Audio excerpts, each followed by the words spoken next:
মুস্তাফিজের বলের সময় কমেন্ট্রি বক্স থেকে এ কেমন শব্দ ভেসে আসলো। দর্শক, মুস্তাফিজকে নিয়ে হর্ষা ভোগলের এ কেমন মন্তব্য। কলকাতা নাইট রাইডার্সের বিপক্ষে খেলতে নেমেছিল চেন্নাই, আর সেই ম্যাচে মুস্তাফিজুর রহমান অসাধারণ বল করেছেন, যেখানে 4 ওভার বল করে মাত্র 22 রান খরচায় তুলে নিয়েছিলেন 2টি উইকেট। দর্শক, এই ম্যাচে কমেন্ট্রি বক্স থেকে মুস্তাফিজুর রহমানকে নিয়ে বেশ কিছু মন্তব্য এসেছে, যা আপনি জানলে রীতিমতো অবাক হয়ে যাবেন।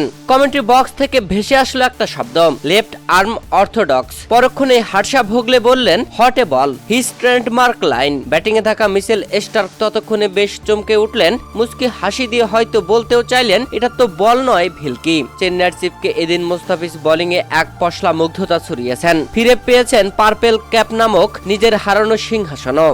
বল হাতে 4 ওভারে হাত গুড়িয়ে 5.4 ইকোনমিতে তুললেন 2টি উইকেট। শুরুতে সুনীল নারিন ব্যাটেই যেন বল পাচ্ছেন না, স্বদেশী আন্দ্রে রাসেলেরও হয়েছে একই হাল। অমন দুর্বোধ্য বলের ভাষা বুঝলেন না রাসেলও, সর্বোচ্চ চেষ্টা করেও বল পাচ্ছেন না ব্যাটে, কখনো স্লোয়ার, কখনো বাউন্স, কখনো বলটা সাহসা লাফিয়ে উঠছে। এই তিনে দিশেহারা চিপক আর এমনটাই মন্তব্য করে বসলেন ধারাভাষ্য কক্ষ থেকে হর্ষা ভোগলে। ভারতীয় এই ধারাভাষ্যকার এদিন মুস্তাফিজকে যা যা বলেছেন তা রীতিমতো চমকেই দিল সবাইকে।